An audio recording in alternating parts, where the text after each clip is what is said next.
Hi friends, இன்றைக்கி நம்ம பார்க்க போகிறது தேங்காய் இல்லாத தேங்காய் சட்னி. இதுக்கு தேவையான இன்க்ரீடியன்ஸ் 7 பச்சை மிளகா, 11 வெள்ளைப்பூடு, கொஞ்சமாக புளி எடுத்துக்கோங்க, ஒரு பிக் ஆனியன் எடுத்துக்கோங்க, கொஞ்சம் கருவேப்பிலை எடுத்துக்கோங்க, 100 கிராம்ஸ் ஆஃப் பொரிகடலை எடுத்துக்கோங்க, 1 ஸ்பூன் சால்ட் எடுத்துக்கோங்க. இப்போ ஒரு கடாயில் எண்ணெய் ஊற்றிட்டு வெங்காயம், வெள்ளைப்பூடு நல்லா தளிச்சிக்கோங்க. அப்புறம் பச்சை மிளகா உப்பையும் சேர்த்து தளிச்சிக்கோங்க.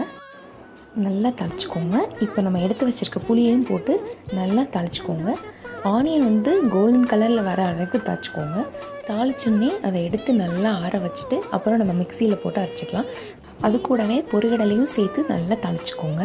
அப்புறம் நம்ம அதை ஒரு பவுலுக்கு ட்ரான்ஸ்ஃபர் பண்ணிவிட்டு இப்போ நம்ம அதை தாளிச்சிக்கலாம். ஒரு கடாயில் எண்ணெய் ஊற்றிட்டு கடுகு உளுந்து போட்டுட்டு கருவேப்பிலை போட்டு நல்லா தாளித்து நம்ம பவுலில் ட்ரான்ஸ்ஃபர் பண்ணிடலாம். அவ்வளோதான், ஈஸியான தேங்காய் இல்லாத தேங்காய் சட்னி ரெடி ஆச்சு. டேஸ்டியாக இருக்குது. நீங்களும் ட்ரை பண்ணி பாருங்கள். தேங்க்ஸ் ஃபார் வாட்சிங். Please subscribe.